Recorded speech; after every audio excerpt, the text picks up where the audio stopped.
దీపు చంద్రదాస్ను అత్యంత కిరాతకంగా చంపేశారు. కొద్దిసేపు తాము మనుషులే అన్న సంగతిని మర్చిపోయారు.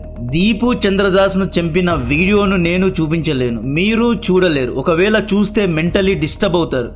వీకెండ్ మొత్తం స్పాయిల్ అవుతుంది. లైట్ హార్టెడ్ ఉన్న వాళ్ళు వామిట్ చేసుకుంటారు. అంత ఘోరంగా చంపేశారండి. యూట్యూబ్ గైడ్ లైన్స్ కారణంగా దాన్ని రిలీజ్ చేయలేను. మన ఇండియన్ యాప్ అయిన అరట్టెలో రిలీజ్ చేస్తా. అక్కడ రెస్ట్రిక్ట్ కాలేదు అంటే మీరు చూడొచ్చు. అసలేం జరిగింది? బంగ్లాదేశ్లో ఉన్న హిందువులపై ఇంత కోపం ఎందుకు? 1947లో ఈస్ట్ పాకిస్తాన్లో 28% హిందువులు ఉండేవారు. ఇప్పుడు 7% మాత్రమే ఉన్నారు. 1,70,00,000 హిందువులు బంగ్లాదేశ్లో ఉన్నారు. ఇంకొక 10 ఏళ్లలో 1,00,000 మంది హిందువులు మాత్రమే మిగులుతారా అనిపిస్తోంది.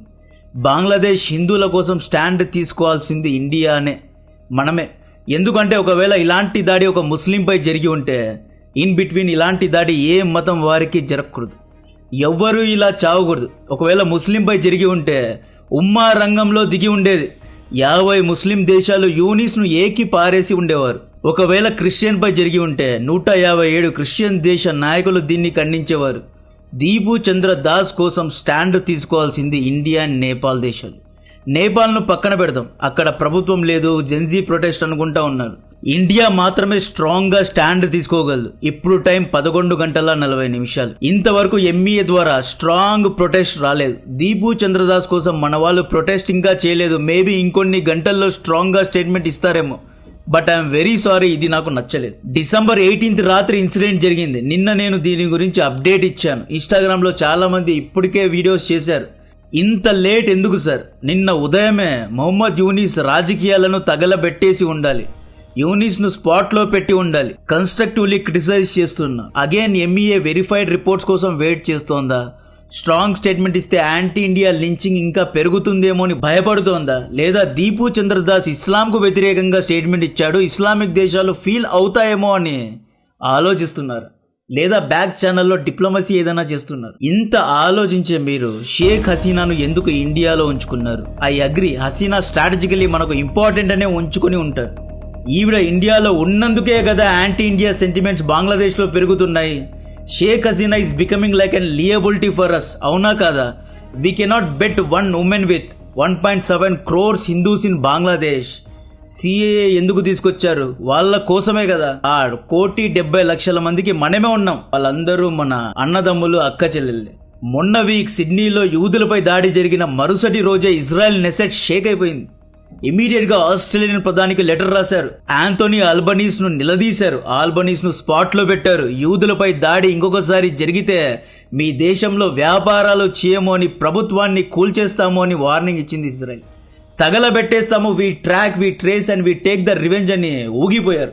ఇజ్రాయెల్ లాగా రియాక్ట్ అవ్వమని చెప్పడం లేదు. అట్లీస్ట్ స్ట్రాంగ్ గా ఇమీడియట్ గా స్టేట్మెంట్ ను జారీ చేసి ఉండాలి. యూనిస్ ను కాల్లో తీసుకొని వాయించి ఉండాలి. ఎందుకు ఇది చెబుతున్నా అంటే ఆగస్టు 2024 నుండి బంగ్లాదేశ్ ఇన్సైడ్ లో జరిగిన అన్ని విషయాలు నాకు తెలుసు. అన్నిట్లో కామన్ ఏంటి అంటే బంగ్లాదేశ్ ఇస్లామిక్ లీడర్ పై దాడి జరిగితే కౌంటర్గా హిందువులపై, హిందూ దేవాలయాలపై, హిందూ సాంస్కృతి భవనాలపై దాడి చేస్తున్నారు. దౌత్యవేత్తలపై దాడి జరుగుతోంది.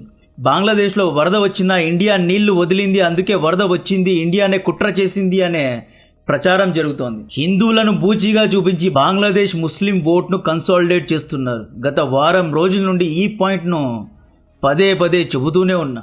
ఈ వీడియోలో ఫస్ట్ అసలెందుకు దీపు చంద్రదాస్ అనబడే కన్స్ట్రక్షన్ లేదా గార్మెంట్ వర్కర్ పై దాడి జరిగింది అనేది చెప్తా. ఈ దాడికి కారణం ఎవరు?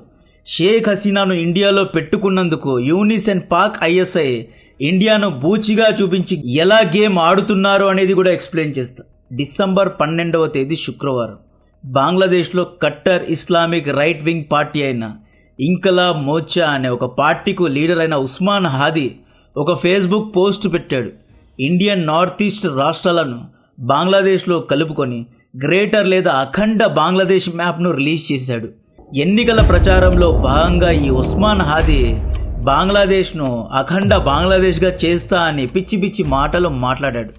యాంటీ ఇండియా ఎజెండాతో ముందుకు వెళ్తున్నాడు. మ్యాప్ రిలీజ్ అయిన వెంటనే షేక్ హసీనా స్టూడెంట్ వింగ్ అయిన ఛత్ర లీగ్ పార్టీకు చెందిన 2 వ్యక్తులు హాదీపై గన్స్తో దాడి చేశారు. బుల్లెట్ నెత్తికి తగిలింది. హాదీను హాస్పిటల్కు తరలించారు. పరిస్థితి విషమంగా ఉంది అని చెప్పి సింగపూర్కు తరలించారు.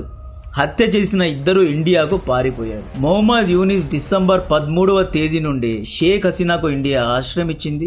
హాదీ హంతకులకు కూడా ఇండియానే ఆశ్రయం ఇస్తోంది, ఇండియానే ఇదంతా చేయిస్తోంది అనే ప్రచారం పెద్ద ఎత్తున చేశాడు. డిసెంబర్ 18th రాత్రి సింగపూర్ హాస్పిటల్ నుండి కాల్ వస్తుంది. వీఆర్ సారీ, ట్రై చేశాం, హాదీ ఈజ్ నో మోర్ అనే కబురు చల్లగా వినిపిస్తుంది. అంతే, రాడికల్ మాబ్ రోడ్డు మీదకి వచ్చి ఇండియన్ హై కమిషన్ పై, ఇండియన్ ఎంబసీపై, ఇండియన్ డిప్లొమాట్స్ ఇళ్లపై దాడి చేస్తారు. ఈ అల్లర్లు ఒక పక్క నడుస్తున్నాయి. ప్యారలల్ గా Deepu Chandradas son of Ravi Chandradas construction worker లాగా పనిచేసే ఈ వ్యక్తి మైమెన్ సింగ్ డిస్ట్రిక్ట్ బాలుకా ఉపజిల్లా అనే ఒక విలేజ్ కు చెందిన వ్యక్తి దీపు ఎప్పుడో ప్రాఫెట్ మొహమ్మద్ గారు ఒక్కటే దేవుళ్ళు కారు, వేరే వాళ్ళు కూడా ఉన్నారు అన్నట్లు మాట్లాడాడు. ఇస్లాంను అగౌరవపరిచాడు అని చెప్పి, బ్లాస్ఫమీ చేశాడు అని చెప్పి అక్కడి గ్రామస్తులు ఇతనిపై కంప్లైంట్ ఇచ్చారు. ఇవన్నీ ఆరోపణలే. దీపు నిజంగా మాట్లాడాలా లేదా అనే కన్ఫర్మేషన్ ఎవరి దగ్గర లేదు. పోలీస్ దగ్గరకు, కోర్టు దగ్గరకు వెళ్ళలేదు. అక్కడ గ్రామస్తులే గాలి వార్తల్లాగా ప్రచారం చేసుకున్నారు. డిసెంబర్ 18th హాదీ మరణానంతరం ఈ మాబ్ ఎప్పుడో దీపు ఇస్లాంకు వ్యతిరేకంగా మాట్లాడాడు అని చెప్పి దీపు ఇంటిని చుట్టుముట్టారు. దీపు ఇంట్లోనే దూరి ఫ్యామిలీ ముందే కొట్టి చంపేశారు. అక్కడ పోలీస్, కోర్టు ఎవరూ కన్ఫర్మ్ చేయలేదు. ఓన్లీ ఆరోపణలు, గాలి వార్తలు తీసుకొని దీపుపై దాడి చేశారు. ఫ్యామిలీ మెంబర్స్ ముందే చంపేశారు. చంపేసిన తర్వాత ఊరికే ఉన్నారా? బయట తీసుకొచ్చి అందరి ముందు చెట్టుకు వేలాడదీసి చితక్ కొట్టారు. మృతదేహాన్ని కొట్టి అండ్ కాల్ చేశారు. మళ్ళీ ఆ దేహాన్ని హైవేకు తీసుకువెళ్ళి ఈడ్చుకుంటూ వెళ్లారు. ఇదంతా దీపు భార్య పిల్లల కళ్ళ ముందే జరిగింది. బాడీను రికవర్ చేసి అటాప్సీకు పంపారు. ఇన్వెస్టిగేషన్ జరుగుతోంది. యూనిస్ అండ్ పాకిస్తాన్ ఐఎస్ఐ బంగ్లాదేశ్ ప్రజలకు చేస్తున్న ప్రచారం ఏంటి అంటే, 20 ఏళ్లు మనల్ని అణిచివేసిన శత్రువైన హసీనాకు ఇండియా ఆశ్రమించింది. హసీనా భారతదేశానికి చాలా కావాల్సిన మనిషి అంట. హసీనా ఒక రా ఏజెంట్ అంట. హసీనా అండ్ ఇండియా కలిసి బంగ్లాదేశ్లో ఎన్నికలు జరగకుండా కుట్ర చేస్తున్నారు. అపోజిషన్ లీడర్స్ అందరినీ చంపేస్తున్నారు.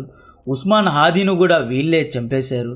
మనకు స్వాతంత్ర్యం వచ్చి 54 ఏళ్ళైనా కూడా ఇండియా మనల్ని కంట్రోల్ చేయాలి అని చూస్తోంది. హిందువులు మనల్ని కంట్రోల్ చేయాలి అని చూస్తున్నారు. బంగ్లాదేశ్లో ఉన్న హిందువులు అందరూ బాగా డబ్బున్నోళ్ళు, మంచి మంచి వ్యాపారాలు చేసేవారు, ఇండియాకు కొమ్ము కాసేవారు.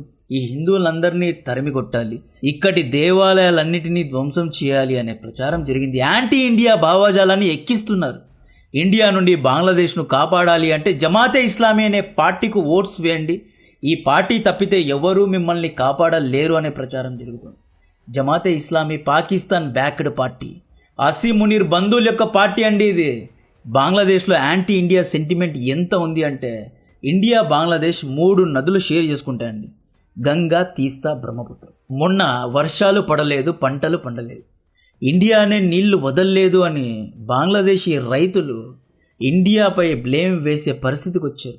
లాస్ట్ మంత్ గార్మెంట్ ఫ్యాక్టరీ తగలడిపోయింది. ఇండియానే మన రా కుమారులే తగలబెట్టేశారు అనే ప్రచారం జరిగింది. ఎక్కడో డ్రోన్స్తో దాడి చేశారు, ఇండియానే చేసింది అనే ప్రచారం జరిగింది. ఢాకా ఎయిర్పోర్ట్లో ఎలక్ట్రికల్ ఫాల్ట్, అర్థింగ్ ఫాల్ట్ కారణంగా ఎయిర్పోర్ట్ కాలిపోయింది, ఇండియానే సబోటాజ్ చేసింది అనే ప్రచారం జరిగింది. మనం ఎస్ఐఆర్ అని చెప్పి ఇండియా లోపల ఉన్న అక్రమ బంగ్లాదేశీలను గెంటేస్తూ ఉంటే బంగ్లాదేశ్లో వేరే పిక్చరే నడుస్తోంది. బంగ్లాదేశీలు ఏమంటున్నారు అంటే, వెస్ట్ బెంగాల్ మనదే, బంగ్లాదేశ్లో భూభాగం వెస్ట్ బెంగాల్, ఇండియా వెస్ట్ బెంగాల్ను ఆక్రమించింది, వెస్ట్ బెంగాల్ నుండి మనల్ని గెంటేస్తోంది, ఇండియా బార్డర్స్ను కంట్రోల్ చేస్తోంది అన్నట్లు ప్రచారం జరుగుతుంది. ఇదంతా పాకిస్తాన్ ఐఎస్ఐ యొక్క ప్లేబుక్. పాకిస్తాన్లో సిలిండర్ పేలిన రానే పేల్చింది అని ప్రచారం ఎలా చేశారో ఆ రోగాన్ని పాకిస్తాన్ బంగ్లాదేశ్ కూడా అంటించింది. ఫైనలీ హసీనాకు ఆశ్రయం ఇచ్చి బంగ్లాదేశ్ను పాకిస్తాన్లో కలిపేస్తున్నామా అనిపిస్తోంది. డైలీ స్టార్ అనబడే బంగ్లాదేశీ న్యూస్ పేపర్ ఇండియాకు ఫేవరబుల్గా రాస్తోందని చెప్పి న్యూస్ పేపర్ ఆఫీస్నే తగలబెట్టేశారండి. దీపు చంద్రపై ఇస్కాన్ దేవాలయాలపై దాడి చేస్తున్నారు. ఇయర్ 2024లో 2300 సార్లు హిందువులపై దాడి జరిగింది. ముర్షిదాబాద్లో కూడా హిందూ వ్యాపారస్తులపైనే దాడి చేశారు. ఇండియాలో ఉన్న ముర్షిదాబాద్లోనే దాడి చేశారు అంటే బంగ్లాదేశ్లో ఉన్న లోకల్ హిందువుల పరిస్థితి ఏ రేంజ్లో ఉంటుందో మీ ఊహకే ఉదిస్తున్నా. ఇండియాను ఏమీ చేయలేక అక్కడున్న మైనారిటీస్పై దాడులు చేస్తున్నారు. ఇయర్ 2025లో గంగాచారా అనే ఒక ఏరియాలో 12 మంది హిందువులపై దాడి జరిగింది. షేక్ హసీనాను ఇటువంటి సమయంలో ఆశ్రమించి మొహమ్మద్ యూనిస్కు పాక్ ఐఎస్ఐకు మనం ఫుల్ టాస్ బాల్ వేస్తున్నామా? ఈవిడపై ప్రజల్లో కోపం పెద్ద ఎత్తున ఉంది. ముఖ్యంగా స్టూడెంట్స్లో ఈవిడపై కోపం ఉంది.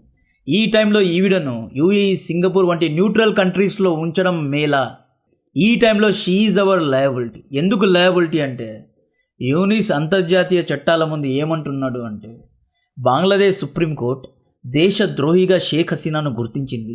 షేక్ హసీనాకు ఉరిశిక్షను ప్రకటించింది. అటువంటి షేక్ హసీనాకు ఇండియా ఆశ్రయం ఇచ్చి అంతర్జాతీయ చట్టాలను ధిక్కరిస్తోందని చెప్పి ఇతను ఇండియాపై బ్లేమ్ వేస్తున్నాడు. దీపు చంద్రదాస్ యొక్క హత్యను విమర్శించే విషయంలో చేసిన డిప్లొమసీ హసీనాకు ఆశ్రయం ఇవ్వడంలో ఎందుకు చేయడం లేదు? స్మార్ట్ డిప్లొమసీ అంటే uncut emotional ties, protect national interest. Sheikh Hasina మనకు ఫేవరెటే, but she's out of power. ఈవిడ దగ్గర పవర్ లేదు, ఈవిడ దగ్గర గేమ్ లేదు. ఈవిడకు బంగ్లాదేశ్లో ఓట్ షేర్ లేదు, పబ్లిక్ ఫాలోయింగ్ లేదు, ఈవిడ మనకు యూజ్ లేదు అంటే పక్కన పెట్టండి. ఎమోషనల్ వద్దు, ఫేవరెటిజం వద్దు.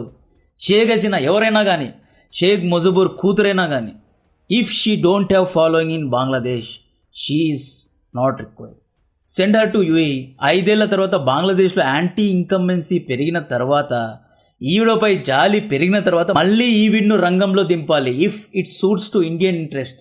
అంతేగాని ఈ టైంలో ఈవిడపై ఎంతో ద్వేషం ఉన్న సమయంలో ఈవిడ దేశాన్ని మన నెత్తి మీద పెట్టుకున్నట్లుంది. డిప్లొమసీ, మనీ, డిఫెన్స్ ఇవన్నీ పక్కన పెడతాం, మానవత్వంతో ఆలోచిద్దాం. At least for the sake of Bangladeshi Hindus, send her to neutral countries. నా పాయింట్ ఏంటి అంటే, బంగ్లాదేశీ ప్రజలు ఇండియాను ఏమీ చేయలేదు, వాళ్ళకంత సీన్ లేదు. వాళ్ళు చేసేదల్లా పాపం అమాయకులుగా, మైనారిటీస్గా, ఏమీ చేతగాని చాలా వీకర్ సెక్షన్స్ అయిన బంగ్లాదేశీ హిందువులపై దాడి చేస్తున్నారు. వాళ్ళు ఏమీ చేయలేరు, because they don't have political support, moral support and ideological support. నా క్రిటిసిజం ఎప్పుడూ కన్స్ట్రక్టివ్గా ఉంటుంది, ఏదో ఎజెండా డ్రివన్గా ఎప్పుడూ ఉండదు. మన అపరచానికుడు జయశంకర్ గారి మైండ్లో ఏదో తిరుగుతోంది. డెఫినెట్గా ఈయన దేశ హితానికి అనుకూలంగానే నిర్ణయాలు తీసుకుంటారు, బట్ అక్కడున్న మైనారిటీస్ యొక్క ప్రాణాలు రక్షించే బాధ్యత మనకే ఉంది. ఎందుకంటే ప్రపంచవ్యాప్తంగా హిందువులను రిప్రజెంట్ చేసే దేశం ఇండియా మాత్రమే. ఇది ఒక్కటి గుర్తుపెట్టుకోండి. నా కాంటెంట్ నచ్చితే ఆ వీడియోను లైక్ చేయండి అండ్ మీ కామెంట్స్ను కూడా తెలియజేయండి. Let's debate. జై హింద్.